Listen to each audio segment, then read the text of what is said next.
नमस्ते संस्कृताय। संस्कृत गंगाधारा के प्रयागराज में आप सभी लोगों का स्वागत है। आज हम लोग पढ़ेंगे नैषधि चरितम।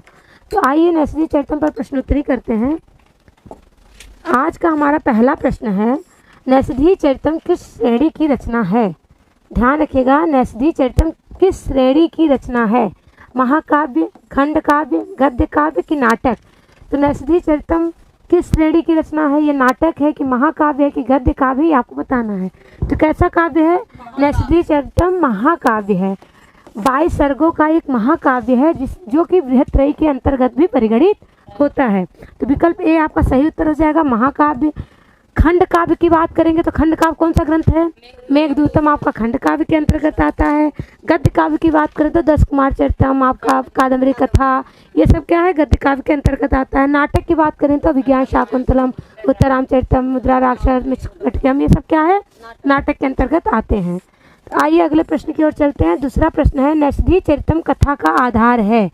नैषधि चरितम कथा का आधार है तो महाभारत आधार है कि ऋग्वेद आधार है कि बृहत कथा आधार है या रामायण आधार है?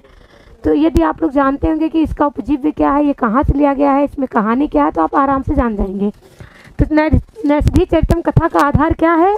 महाभारत। ये महाभारत के वन पर्व से लिया गया है। कहाँ से? महाभारत के वन पर्व से लिया गया है, नलोपाख्यान नाम से। तो विकल्प ए सही उत्तर हो जाएगा, महाभारत के वन पर्व जो नलोपाख्यान है वहीं से लिया गया है। नैषधि चरितस्य नायकः। नैषधि चरित के नायक कौन है? दुष्यंतः, नलः, शिवः, अर्जुनः। दुष्यंत नायक है कि नल नायक है कि शिव नायक है कि अर्जुन नायक है? तो ध्यान रखिएगा, दुष्यंत किसके नायक हैं? ये अभिज्ञान शाकुंतलम के हैं। नल किसके नायक हैं? ये नैषधि चरितम के नायक हैं, ये सही उत्तर हो जाएगा। शिव किसके नायक हैं? पक्का प्रतिनायक में आएंगे। अर्जुन किसके नायक हैं? ये किरातार्जुनियम के नायक है। ठीक है, तो ऐसे ध्यान रखिएगा। विकल्प बी आपका सही उत्तर हो जाएगा, नल। कौन है? हाँ, कुमार संभव में शिव नायक हो गए। अच्छा हाँ, और कार्तिकेय अच्छा नायक नहीं है। ठीक है, नैषधि चरित से नायक का पूछा जाएगा तो नलः। कौन है? नल नायक है। विकल्प बी आपका सही उत्तर हो जाएगा। चलिए अगले प्रश्न में चलते हैं। श्री हर्ष द्वारा रचित महाकाव्य नैषध चरित में कितने सर्ग हैं? 18, 20, 22, 27। तो श्री हर्ष द्वारा जो रचित महाकाव्य नैषधि चरित में बृहत्त्रयी के अंतर्गत आता है, आपको पता है। और 18 किसमें है? किरातार्जुनीयम में 18 सर्ग हैं। 20 किसमें? शिशुपाल वधम में 20 सर्ग हैं, जबकि नैषधि चरितम में 22 सर्ग हैं। ठीक है, विकल्प सी आपका सही उत्तर हो जाएगा। 22 सर्गों वाला ये महाकाव्य है और बृहत्त्रयी के अंतर्गत परिगणित है। नैषधि चरितम में मुख्य रस कौन सा है? वीर रसः, श्रृंगार रसः, करुण रसः, शांत रसः। नैषधि चरितम में कौन सा मुख्य रस है, ये आपको बताना है। कौन सा रस है? वीर रस है कि श्रृंगार रस, करुण रस? लेकिन नल और दमयंती की कथा है, ठीक है, प्रेम कथा है, इसलिए यहाँ पर श्रृंगार रस है। विकल्प बी आपका सही उत्तर हो जाएगा। ठीक, चलिए अगला प्रश्न देखते हैं। किस महाकाव्य को विद्वानों के लिए औषधि कहा जाता है? शिशुपाल वधम, नैषधि चरितम, किरातार्जुनीयम, रघुवंशम। तो किस महाकाव्य को विद्वानों के लिए औषधि कहा जाता है? विद्वत औषधम, आपने सुना होगा। विद्वत औषधम ऐसा श्रीहर्ष के लिए मिलता है, नैषधि चरितम के लिए मिलता है। किसके लिए? नैषधि चरितम के लिए मिलता है। विकल्प बी आपका सही उत्तर हो जाएगा। आइए देखिए, निषद देशेन संबंधितस्य पात्रस्य नामास्ति।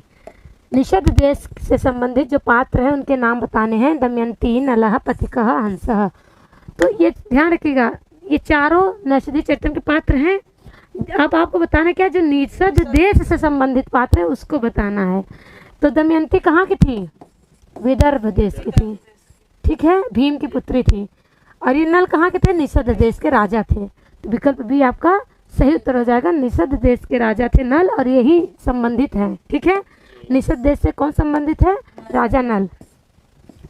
विद्वद्भ्य औषधि रूपम महाकाव्यम अस्ति। अभी यही पूछा गया है, औषध के रूप में किस महाकाव्य को जाना जाता है? रघुवंशम, नैषधि चरितम, किरातार्जुनीयम, बुद्ध चरितम। तो नैषधि चरितम है। ठीक है, विकल्प भी आपका सही उत्तर हो जाएगा। अगला प्रश्न देख लीजिए। मदेक पुत्रा जननी जरातुरा कस इयं मुक्ति हंसस्य, नलस्य, पथिकस्य, भीमस्य। मदेक पुत्रा जननी जरातुरा, ये कौन कहता है? ये हंस कहता है। किससे कहता है? नल से। मैं ही तो एक अकेला पुत्र हूँ अपनी माता का और अपनी पत्नी का भी अकेला सहारा हूँ। ठीक है, मुझे उनको पकड़ लेते हैं। सोने के पंख वाला हंस रहता है, उनको पकड़ लेते हैं। कौन पकड़ता है? राजा नल। तो वो ऐसे बोलता है भाई हमें क्यों पकड़े हो, मैं क्या किया हूँ। तो आपको, और खूब कहता है कि आपको धिक्कार है, आपको दया नहीं आती, करुणा नहीं आती मुझ पर। तो बताता है कि मैं अकेला ही उनका सहारा हूँ, अपनी पत्नी का। और नव प्रसूता, जो तुरंत ही कुछ दिनों में बच्चे को भी देने वाली है, ऐसी मेरी पत्नी है। ऐसे से अपनी दयनीय स्थिति को बताते हुए बोलता है। ये कौन बोलता है? हंस बोलता है। विकल्प ए सही उत्तर हो जाएगा। ठीक है, किससे बोलता है? नल से बोलता है। किस काव्य में एक पात्र के 5 रूप हैं? बुद्ध चरितम में, नैषधि चरितम में, मुद्रा राक्षस में, बेड़ी संहारम में। तो किस काव्य में एक ही पात्र के 5 रूप हैं? तो नैषधि चरितम में। क्योंकि यहाँ पे 5, जब कहा उनको दमयंती का स्वयंवर होता है तो वहाँ पे इंद्र, अग्नि, यम और वरुण, ये 4 लोग जाते हैं। राजा नल को रास्ते में देखते हैं तो कहते हैं, इनको देख के उनको लोग को ईर्ष्या होती है, इनको भी जाना रहता है। तो वहाँ पे 5 लोग पहुँचते हैं। और वहाँ बाद में क्या होता है, पहले तो ये होता है कि वरण नल को कहते हैं ना कि नल के ही रूप में सब चले जाते हैं, नल ही जैसे बनते हैं, पर वो वरण नहीं करती है। लास्ट में फिर नल को ही वरण करती है सरस्वती के प्रभाव से। तो विकल्प भी आपका सही उत्तर हो जाएगा। 5 पात्र की बात होगी तो किसके? एक ही पात्र के 5 रूप किसमें है? नैषधि चरितम में। हंस विलापः कस्मिन् महाकाव्ये विद्यते? रघुवंशम, बुद्ध चरितम, नैषधि चरितम या हर विजयम? तभी अभी बताया गया कि हंस को पकड़ते, हंस का विलाप है, कहाँ है? नैषधि चरितम में है। विकल्प सी सही उत्तर हो जाएगा। आइए अगले प्रश्न की ओर देखते हैं। चतुर्दशत्वं कृतवान कुतः स्वयं न वेद्मि विद्यासु चतुर्दशस्वयं कः सः? ये किसके लिए कहा गया कि जो 14 विद्याएं हैं, जो 14 विद्याओं को 14 प्रकार से अपने ऊपर धारण कर लिया है, ऐसे कौन से थे? दुष्यंत थे कि अर्जुन थे कि नल थे कि कृष्ण थे? हाँ, नल ही ऐसे थे जो कि 14 विद्याओं को भी जानते थे, अपने ऊपर धारण भी किए थे, उसका क्या करते थे? उसका उपयोग करते थे। और जहाँ जहाँ उनको विद्या मिलती थी, धन देकर जैसे भी अध्ययन करना था वो किए थे। तो विकल्प सी सही उत्तर हो जाएगा। राजा नल ऐसे थे जो 14 विद्या का अध्ययन किए थे। किए बस नहीं थे, उसका धारण भी किए थे, उसको प्रयोग में लाते थे। अधारी पद्मेषु तदंग घृणा को अच्छा वंश से छंद है ना। ततच्छायलोपि पल्लवे अस्मिन् पद्यांशे कस्य सौंदर्यम वर्णितम? इसमें पूछा गया किसके सौंदर्य का वर्णन किया गया है? दमयंती के, नल के, राम के कि सीता के? तो जिसके अधरों में क्या किसके समान? पल्लव के समान जिसके हैं, नहीं कदम जिनके पल्लव के समान है, ऐसा होगा कमल के समान। फिर पूछा गया है इसमें सब कि उनके हाथ पल्लव के समान है। तो इन सब चीज़ों की विशेषता बताई गई। तो किसकी विशेषता है? दमयंती की है कि नल की कि राम की कि सीता की? तो हम लोग ज़्यादातर सोचते हैं सौंदर्य की बात है तो दमयंती की होगी, पर किसकी है? हाँ, ध्यान रखिएगा, दमयंती ऑप्शन है, दमयंती के सौंदर्य की बात नहीं है, ये राजा नल के सौंदर्य की बात हो रही है। विकल्प भी सही उत्तर हो जाएगा। आइए अगले प्रश्न की ओर चलते हैं। कथा प्रसंगे सुमित सखी मुखा त्रिणे पितन्व्या नलनामपि श्रुते अत्र नल इत्यस्य पदस्य को अर्थ? नलः कामः त्रिणम स्तुति पाठकः। तो ध्यान रखिएगा, कथा में जो प्रसंगों में जब आपस में बातचीत होती थी, सखियां बात करती थी, किसकी? दमयंती की सखियां जब आपस में बातचीत करती थी तो उनके मुख से त्रिणे अपि, त्रिण नल नामक एक त्रिण था, जब उनकी बात सुनती थी तो वो उनको नल क्या लगता था? उनको लगता था राजा नल। तो अपने सारे काम धाम छोड़कर राजा नल की प्रशंसा या उनकी बातचीत को सुनने में लग जाती थी, जबकि वो त्रिण नामक नल था, ना कि राजा नल थे। ध्यान रखिएगा, इस प्रसंग से यही है कि सखी मुखा त्रिणे अपि, त्रिण को भी तन्व्या नल नाम श्रुते, नल नाम से सुना जाता था। किसके द्वारा? दमयंती के द्वारा। तो वो नल समझ के, राजा नल को समझ करके अपने सारे काम धाम छोड़कर बैठकर सुनने लगती थी। तो इसमें क्या होगा? त्रिण हो जाएगा कि उस नल इत्यस्य पदस्य को अर्थ, नल पद से किसका अर्थ हो रहा है? तो त्रिण का हो रहा है। विकल्प सी सही उत्तर होगा। इससे आप जाने कि नल नामक एक त्रिण भी होता है। विकल्प सी सही उत्तर है। चलिए, नैषधि चरिते काह नलस्य दंतई उपमिता। यहाँ पे दंतई ना होकर रसनया हो जाएगा, रसनया उपमिता। ठीक है, हाँ। तो ध्यान रखिए, नैषधि चरितम किसके रचना पर क्या रहती थी? किसके रचना पे कौन चीज विराजमान रहती थी? आपको बताना है। कुछ प्रश्न उल्टा हो गया था, दंत का कोई कुछ आया नहीं है। विद्या की, बुद्धया की, कीर्तिया की, क्रिया। तो नैषधि चरितम में किसके मतलब नल के रचना पर क्या विराजमान रहती थी? क्या रहते थे? तो विद्या रहती थी, उनके रसनया मतलब उनके जिह्वा पर, जिह्वा के अग्रभाग पर विद्या विराजमान रहती थी। ठीक है, क्या लाइन है? अमुष्य विद्या रसनाग्र नर्तकी। ठीक है, जिसके जिह्वा पर के अग्रभाग पर क्या क्या रहती थी? विद्या नामक, हाँ, जो कि नर्तन करती थी। तो विकल्प बी आपका सही उत्तर हो जाएगा। चलिए अगले प्रश्न की ओर चलते हैं। नैषधे निपी यस्य क्षितिरक्षिणः कथाम इति उल्लेखेन वर्णितो अस्ति। नैषध में निपी यस्य क्षितिरक्षिणः कथाम इति उल्लेखेन, इस उल्लेख से वर्णितो किसका वर्णन किया गया है?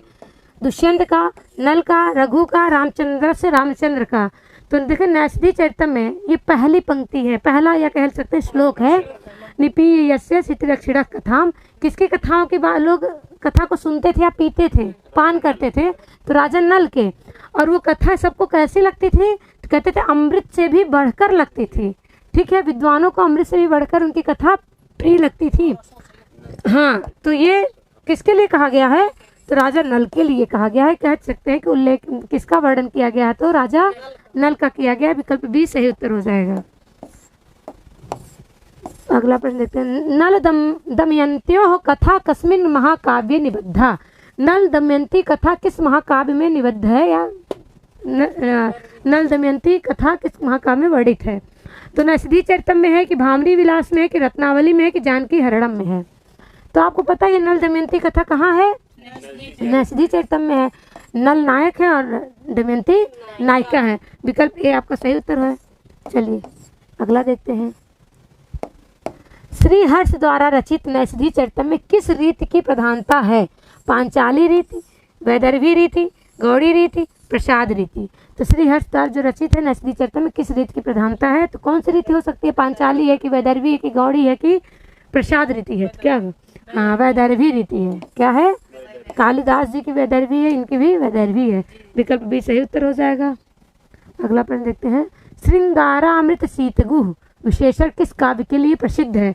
देखिए विद्वद औषधम और श्रृंगारामृत शीतगुह ये दोनों आता है किसके लिए?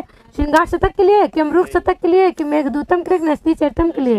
ये दोनों पंक्तियां आती हैं नैषधि चरितम के लिए आती हैं, जिसमें श्रृंगार रस प्रधान है और श्रृंगार कैसा है? अमृत के समान शीतल है। ठीक है, ऐसा श्रृंगार। तो विकल्प डी आपका सही उत्तर हो जाएगा। अगला प्रश्न देखिए। मल्लिनाथेन कस्य ग्रंथ से टीका कृता।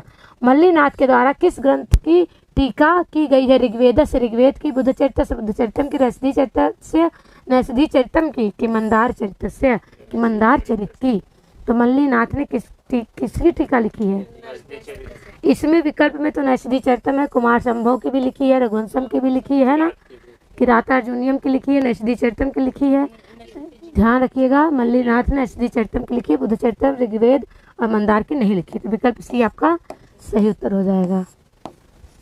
चलिए नैषधि चरितम की प्रश्नोत्तरी आज यहाँ समाप्त होती है। बस आज इतना ही। नमः संस्कृत।